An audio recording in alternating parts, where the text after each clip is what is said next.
Castor oil penetrates deeper than any other oil, and wherever it penetrates it can break up lumps, bumps, adhesions. So great for cysts in the breast, for breast cancer, great for irritable bowel, great for constipation. It's very good at breaking up stones in the gallbladder, kidney stones, bone spurs. Dr. Barbara O'Neill is a firm believer in the concept of food as medicine, advocating for natural remedies to maintain health and prevent the need for hospitalization. With numerous testimonials supporting her holistic approach, she's here today to demonstrate how common foods can be used as effective treatments for everyday ailments. Before we begin, make sure to subscribe to our channel for future content. Number 1. Castor oil. Castor oil, derived from the seeds of the Ricinus communis plant, has been used for centuries for its anti-inflammatory and analgesic properties. Dr. Barbara suggests using it as a topical treatment to promote healing. Now, to use castor oil, you make a little pack. Now, this is not really a poultice, it's more a compress. To apply, pour a small amount of the oil onto a napkin or towel. Ensure the side of the napkin not facing your skin is lined with a plastic bag to prevent leakage. This technique, known as a castor oil pack, is believed to stimulate circulation, improve lymphatic drainage, and reduce inflammation. Place the compress on the affected area and secure it with a cloth or bandage. So the beauty of this is the plastic isn't really touching you. So the only thing that's touching you is the paper topping, and the plastic is really just to protect your clothes and stop oil going everywhere, which you don't want. Castor oil is very thick and it takes a little while to soak in. So I say to people, when you're using castor oil, pour it in and don't touch it for about half an hour, and that will soak in.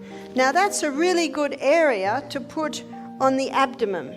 Now, if castor oil is applied to the abdomen, it will heal any problems in the abdomen. So what have we got in abdomen? For a woman, there's the uterus. So that will penetrate and break up fibroids in the uterus. That will penetrate and break up cysts on the ovaries.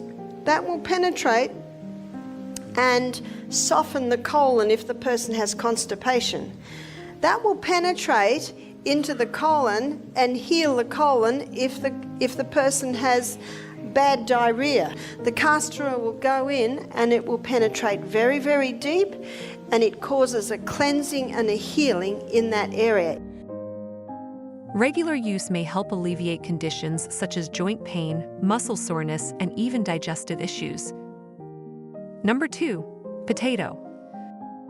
Potatoes are not just a staple food, they also possess medicinal properties, particularly for their anti-inflammatory and soothing effects.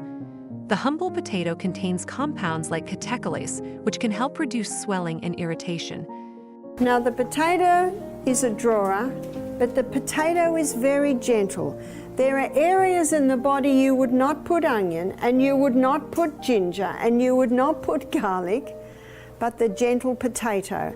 So where are those areas? In the tender parts of the body. So your eyes. It's very calming and cooling for inflamed eyes, conjunctivitis, sprained ankle. The greater potato is very cooling. So if you've got an inflamed red area, the potato, because it's high in phosphorus and potassium, the skin absorbs that. And because it's very alkaline, it neutralizes the acid condition, cools it, and it can draw out and reduce the inflammation. To use grated potato as a remedy, begin by preparing an outer layer with a plastic or leather covering. Lay a cloth on top of this plastic layer, forming the inner lining. Grate a small amount of potato onto the cloth, ensuring you don't overdo it. Potatoes have been traditionally used to treat burns, rashes, and other skin conditions due to their cooling effect. After folding the cloth to secure the potato, place it on the affected area with the plastic side on the outside. This can help soothe minor skin irritations, sunburns, and even headaches when applied to the forehead. Then I would put it on like this, And see how the plastic just covers it a little bit? I don't like too much plastic on my skin, but it just covers it. And then you could bandage that on. And if the tissue's swelling, you would wrap it on and keep it on all night, or keep it on for a few hours. Potato is used for tissue inflammation. So there's your sprained ankle. It can be for an ingrown toenail. Number 3, ginger. Ginger, widely recognized for its powerful anti-inflammatory and antioxidant properties, has been used in traditional medicine for thousands of years. It's particularly effective in reducing pain and inflammation, making it a popular remedy for conditions like arthritis and muscle pain. Now we're going to have a look at ginger. Ginger can be used internally and ginger can be used externally. Internally, it's an anti-inflammatory, but it's probably mostly known for its anti-nausea effect. Now the easiest way I think to have this is to grate it. So you grate it on that little grater, and you'll grate about a teaspoon, and you put it in a little teapot and pour boiling water on it and let it sit probably 10 minutes. Now that might be too strong for you. If it's too strong, you just water it down a little bit.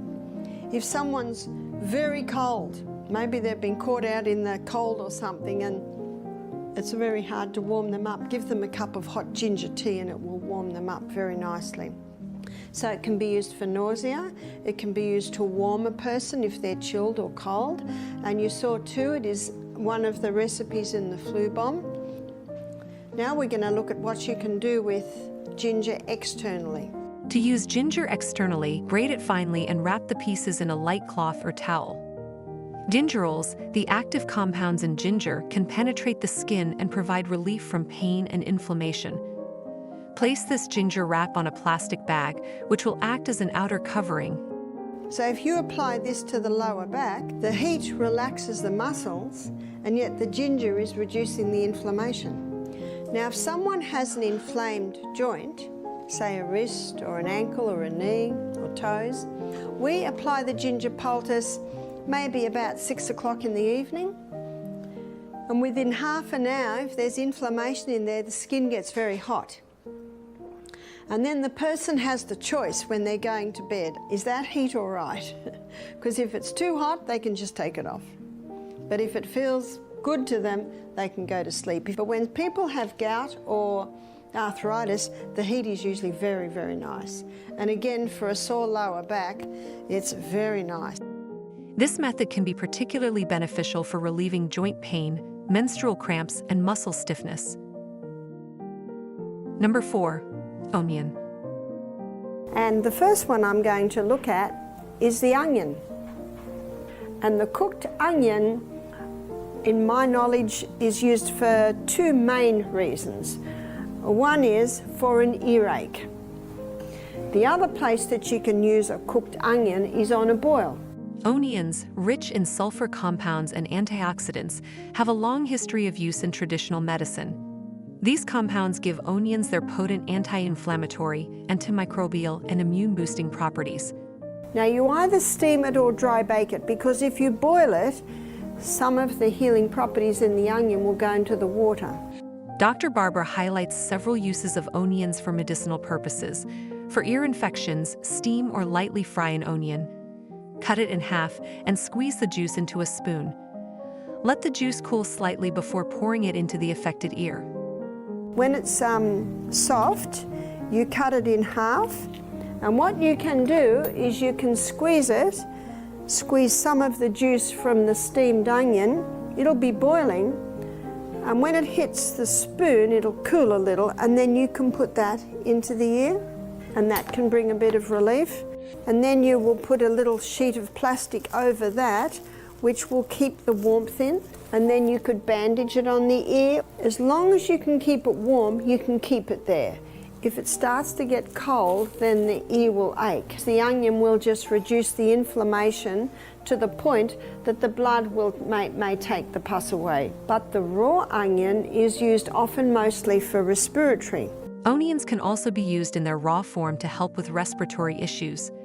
Cut the onion into pieces, place them in a plastic bag, and put your feet inside, securing with a sock.